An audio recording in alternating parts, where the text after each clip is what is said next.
भूत होते हैं या नहीं, इस पे बहस तो बहुत होती है, पर सच झूठ का फैसला अब मैं आप पर छोड़ती हूँ। तो स्वागत है आपका घोस्ट स्टोरीज इन हिंदी में, जहाँ मैं हूँ आपकी होस्ट विदिशा। और अब से हर हफ्ते शुक्रवार को आप मुझे सुन पाएंगे एक्सक्लूसिवली ऑन स्पॉटिफाई। आज ही घोस्ट स्टोरीज इन हिंदी को स्पॉटिफाई पे फॉलो करें और बेल आइकन को दबाना ना भूलें, जिससे मेरी हर कहानी आप सुन सकेंगे सबसे पहले। कॉलेज का प्रोजेक्ट खत्म करके आज रोमिल थोड़ा सुकून महसूस कर रहा था। पिछले कुछ दिनों से बस पढ़ाई के चक्कर में उसने मोबाइल से दूरी ही बनाई रखी थी। रोमिल चाहता था कि इस बार उसे सबसे ज्यादा मार्क्स मिले, ताकि वो अपने पापा को साबित कर सके कि उसमें कितनी काबिलियत है। आए दिन उसे बस उनसे ताने ही मिलते आए हैं, इसलिए इस बार रोमिल ने अपना मन बना ही लिया था कि वो कुछ करके दिखाएगा। तो आज से उसका वैकेशन स्टार्ट हो चुका था। खाली वक्त में बैठे हुए रोमिल ने सोचा कि क्यों ना इंस्टाग्राम ऐप को दोबारा इंस्टॉल किया जाए। तो उसने वैसा ही किया और रील्स के बौछार में वो खो जाने लगा।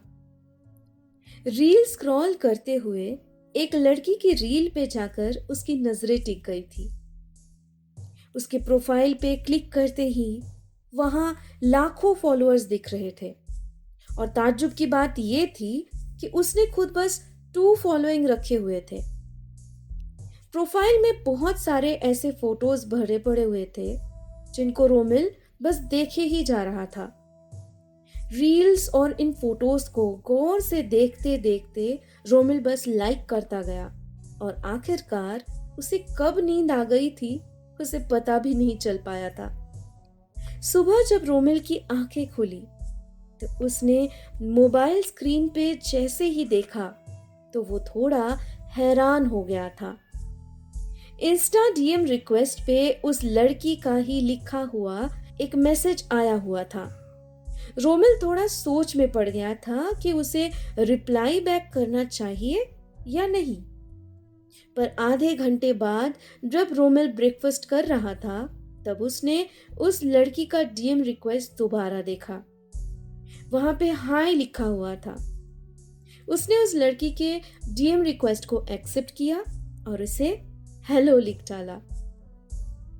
पूरे दिन जब कॉलेज में रहता था तब रोमिल के पास वक्त ही नहीं बच पाता था कि वो कुछ और काम भी करे, लेकिन अब वैकेशन आने पर बिल्कुल वेला बनकर उसे और ज्यादा आलस महसूस हो रहा था। दोपहर तक उसने एक वेब सीरीज खत्म करने के बाद इंस्टाग्राम ओपन करते ही उसे डीएम पे उस लड़की के काफी सारे मैसेजेस दिखे। रोमिल के हेलो लिखने के बाद उसने ऑडियो मैसेजेस ही भेजे थे। रोमिल कानों में ब्लूटूथ लगाकर ध्यान से अब उन ऑडियो मैसेजेस को एक के बाद एक प्ले करता गया। हाय रोमिल, ये आपका रियल नाम ही है ना? मैं इदिका हूँ। मुझे पता है आप ये सोच रहे होंगे कि मैं इतनी जल्दी आपसे इंटरैक्ट कैसे कर रही हूँ। आपने तो बस कल रात मेरे रील्स और कुछ फोटोज ही बस लाइक किए थे। पर बात दरअसल ये है कि मैं थोड़ी फ्रेंडली नेचर की हूँ। I am single child and मेरे पेरेंट्स हमेशा अपने काम में बिजी रहते हैं। सारे ऑडियो मैसेजेस को सुनने के बाद रोमिल को एरिका की हालत पे तरस आ गया था। शायद आज वैकेशन के पहले दिन में ही उसने वो अकेलेपन को इदिका की तरह सहा है, और पता नहीं ये इदिका तो किसी भी उपाय से बाहर की दुनिया से रूबरू नहीं हो पा रही थी। I can feel your pain right now because from today onwards my vacation has started, and already it's really boring to spend this spare time. Anyways, it's completely fine. We can be friends. No issues. But I prefer to talk in calls rather than typing or sending audio messages. I hope you don't mind if we talk in call over here only. Romil ने इदिका को इतना लिखकर message भेजते ही Insta पे उसका call तुरंत आ गया था। Hey Idika, thank you for calling. Hi Romil, I must say आप बहुत अच्छे नेचर की हो। काफ़ी हम्बल तरीके से जवाब दिया आपने मेरे ऑडियो मैसेजेस का। इम्प्रेसिव। अरे नहीं नहीं, वो मैं जनरली ऐसे ही बात करता हूँ। वैसे इदिका, आप कहाँ से हो? I am from Delhi. I am from Pune. ऐसे ही बातों का सिलसिला अगले कुछ हफ्तों तक चलती रही और फिर धीरे धीरे दोनों की पहचान गहरी दोस्ती में तब्दील होने लग गई थी। क्यों जिद कर रहे हो रोमिल? मैंने कहा ना, मैं वीडियो कॉल पे नहीं आ सकती हूँ। मेरे पेरेंट्स काफ़ी स्ट्रिक्ट हैं। उनको गलती से भी पता चल गया ना तो मुझे बहुत डांट पड़ेगी। अच्छा, अब मेरे लिए थोड़ा डांट भी नहीं झेल सकती हो तुम? ठीक है देन, मैं चला सोने। गुड नाइट मैडम, कल तुमसे बात होगी। Bye bye. अरे अरे सुनो प्लीज, गुस्सा मत करो ना। मैं कैसे समझाऊं तुम्हें? अच्छा ठीक है, रुको मैं देख के आती हूँ पापा मम्मी सो गए हैं कि नहीं। कम ऑन निधिका, रात के 3 बज गए हैं। Grow up. तुम 90s की हीरोइन की तरह बात क्यों कर रही हो यार? बातें बंद करो और एक्सेप्ट करो अब वीडियो कॉल रिक्वेस्ट। रोमिल ने जैसे ही वीडियो कॉल एक्सेप्ट किया तो स्क्रीन पे इदिका के चेहरे को वो देखता ही रह गया। उसके काफी फोटोज और रील्स देखे हुए थे उसने, पर असलियत में इदिका उससे भी बेहद ज्यादा खूबसूरत थी। मासूम सा चेहरा था उसका, गहरी काली झील सी आंखें थी और गालों पे खुले बालों की कुछ लटें गिरी हुई नजर आ रही थी। इदिका को पहली बार यूं देखते ही रोमिल को मालूम पड़ रहा था कि उसी पल से इदिका के लिए उसके दिल में दोस्ती से ज्यादा कुछ पनाह कर चुका है। ओ हेलो, अब कुछ बोलोगे भी या यूं ही घूरते रहोगे?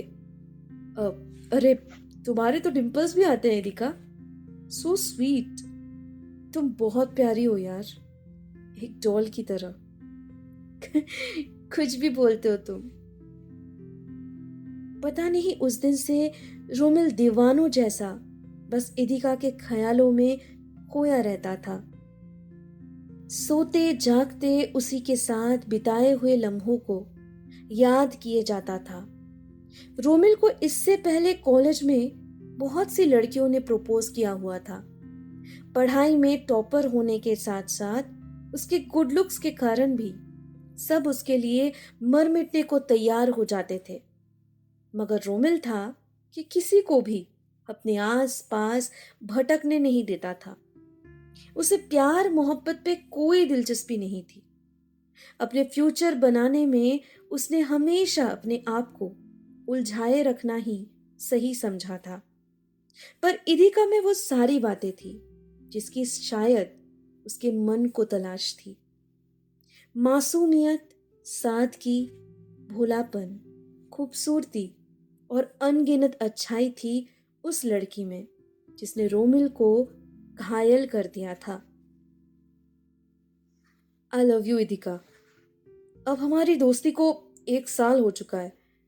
मैं अपने फीलिंग्स को यूं और नहीं छुपा सकता था तुमसे, इसलिए आज मैंने तय कर लिया था कि तुम्हें मेरे दिल की बात बताकर रहूंगा। तुम्हारा जवाब चाहे जो भी हो, मैं तुम्हारे हाँ का इंतजार उम्र भर कर लूंगा। उसकी जरूरत नहीं पड़ेगी पगले। मैं भी तुमसे बहुत प्यार करती हूँ, पर डरती थी कि कहीं तुम मुझे ठुकरा ना दो। कहीं कल तुम मुझे ये ना कहो कि तुम किसी और के। नहीं दिखा, मैं बस तुम्हारा ही हूं और हमेशा तुम्हारा ही रहूंगा। Trust me. रोमिल ने वैलेंटाइंस वीक को सेलिब्रेट करने का पूरा इंतजाम कर लिया था। पहली बार जिंदगी में उसने ये जाना कि वैलेंटाइंस डे के पहले इतना सारा डे सेलिब्रेट किया जाता है। उसने हर दिन के लिए इदिका के घर पे सरप्राइज गिफ्ट्स भेजना शुरू कर दिया था। इदिका हर रोज गिफ्ट पाने के बाद रात होने का इंतजार करती थी और वीडियो कॉल पे उसके गिफ्ट को अनरैप करते हुए खुशी से बच्चों की तरह कभी उछलती थी तो कभी आंसू बहाया करती थी। एक दिन बातों बातों में रोमिल से रहा नहीं गया और उसने सीधे मुंह इदिका से पूछ लिया कि कब वो दोनों मिलने वाले हैं। मुझसे और तुम्हारे यूं उदास हो जाना, दूरी बनाए रखना सहा नहीं जा रहा। मैं तुमसे मिलना चाहता हूं। बताओ कब आओगी तुम, या कहो तो मैं ही आ जाऊं तुमसे मिलने। नहीं नहीं नहीं, मैं तुम्हें पहले ही कई बार मना कर चुकी हूं। अगली बार ऐसा कहोगे तो बात करना ही बंद कर दूंगी तुमसे। इदिका की दी गई चुनौती को अनसुना करके ही रोमिल ने अगले दिन फ्लाइट बुक कर ली थी। बिना उसे इत्तला किए उसके घर के दरवाजे पर जाकर दस्तक देने लगा रोमिल। इतना उसे मालूम था कि उसके पेरेंट्स उनके रिश्ते के बारे में जानते ही भड़क उठेंगे, क्योंकि इदिका के कहने के मुताबिक उन्हें प्यार के नाम से भी नफरत थी। आई एम सॉरी अंकल जी, मैं जानता हूं ऐसे अचानक से आपके घर आकर अपने और इदिका के रिश्ते के बारे में बात करना भी थोड़ा अजीब लग रहा होगा आप लोगों को। मैं इदिका को पिछले 1 साल से जानता हूँ। हमारी पहचान कब दोस्ती से प्यार में बदल गई, इसका हमें भी पता नहीं चल पाया था। मैंने अपने पेरेंट्स को वैसे सब कुछ बता दिया है। जल्दी वो आपसे इस बारे में बात कर लेंगे। पर मैं चाहता था कि पहले मैं खुद आपसे आकर मिलूं। आप मुझसे कुछ भी सवाल पूछ सकते हैं जिससे आपको तसल्ली हो कि मैं इदिका के लायक हूं। इदिका के माँ बाप एक दूसरे की शक्ल देखते रहे, मानो उन्हें ये सब सुनकर गहरा सदमा पहुंचा हो। रोमिल को खुद अब अपने आप पर शर्मिंदगी महसूस हो रही थी। काश कि उसने एक बार आने से पहले इदिका को कह दिया होता तो वो अपने पेरेंट्स को कुछ हद तक हालात को समझा कर रख पाती। रोमिल को अब इदिका को खोने का डर सताने लगा। कहीं ऐसा न हो कि हमेशा के लिए इदिका के पेरेंट्स उससे रोमिल को जुदा ही कर दे। देखो बेटा, हमें नहीं पता कि तुम इदिका से कैसे और कहाँ मिले होगे, पर जो भी तुम कह रहे हो वो सरासर नामुमकिन है। अंकल प्लीज ऐसा मत कहिए। आप बस एक बार इदिका से भी पूछ लीजिए। मैं उसे बहुत खुश रखूंगा। मुझे कोई जल्दबाजी नहीं है। आप जब भी चाहो तभी मैं उसके काबिल बनकर उसका हाथ मांगने आऊंगा। तो समझ नहीं रहे हो बेटा कि हमें आपत्ति तुम्हारे यूं यहाँ आने से या सच बताने से नहीं है। इदिका से तुम्हारी शादी कभी भी नहीं हो सकती है। ये आप क्या कह रहे हैं अंकल जी? आंटी आप तो कुछ कहिए। मैं आप लोगों का यूं दिल दुखाना नहीं चाहता था। मेरी वजह से आप लोगों को परेशानी हुई उसके लिए मैं माफी मांगता हूं, मगर प्लीज ऐसा मत कहिए।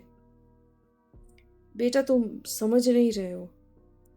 पिछले कुछ महीनों से इस एड्रेस पे काफी सारे गिफ्ट्स आ रहे थे इदिका के नाम पर। हमें लगा किसी ने गलती से कुरियर किया होगा, पर आज पता चला कि वो सब तुमने ही भेजा था। लेकिन बेटा, जिसके लिए वो गिफ्ट्स भेज रहे थे उसे तो वो सब कभी मिले ही नहीं। क्या मतलब? इदिका रोज मुझे उन गिफ्ट्स के साथ वीडियो कॉल किया करती थी। अंकल, वो सारे गिफ्ट्स उसी के पास है। देखो बेटा, इदिका ये कर ही नहीं सकती थी, क्योंकि इदिका 2 साल पहले तुम्हारे ही जैसे इंस्टाग्राम ऐप पे रौनक नाम के एक लड़के से मिली थी। उसे बेइंतहा मोहब्बत कर बैठी थी। रौनक ने भी उसे प्यार के रंगीन सपने दिखाए थे। पर 1.5 साल बाद रौनक की शादी किसी और से तय हो गई थी, और इस बात से बौखलाकर इदिका ने उससे लड़ाई कर ली थी। उसी बहस में रौनक ने गुस्से में उसे कह दिया कि ऑनलाइन प्यार ये सब बकवास होता है, असल जिंदगी का उससे कोई मतलब नहीं होता। इदिका बचकानी सोच रख के रौनक से उम्मीद लगाए बैठी थी। इस तरह रौनक के ठुकरा देने पर वो पूरी तरह टूट चुकी थी, और उसके बाद उसने उसने उस इतना कहकर इदिका के पापा फूट फूट कर रोने लगे। उसने क्या अंकल, बताइए प्लीज, मेरा यह सब कुछ जानना बहुत जरूरी है। इदिका ने उस घटना के बाद ही खुदकुशी कर ली थी। घोस्ट स्टोरीज इन हिंदी को स्पॉटिफाई पे फॉलो करते वक्त बेल आइकन को दबाना ना भूलें, जिससे मेरी हर कहानी आप सुन सकेंगे सबसे पहले। अब से हफ्ते के हर शुक्रवार को मैं आपके लिए लाऊंगी ऐसी कहानियाँ जो आपके डर के परिभाषा को बदल के रख देगी।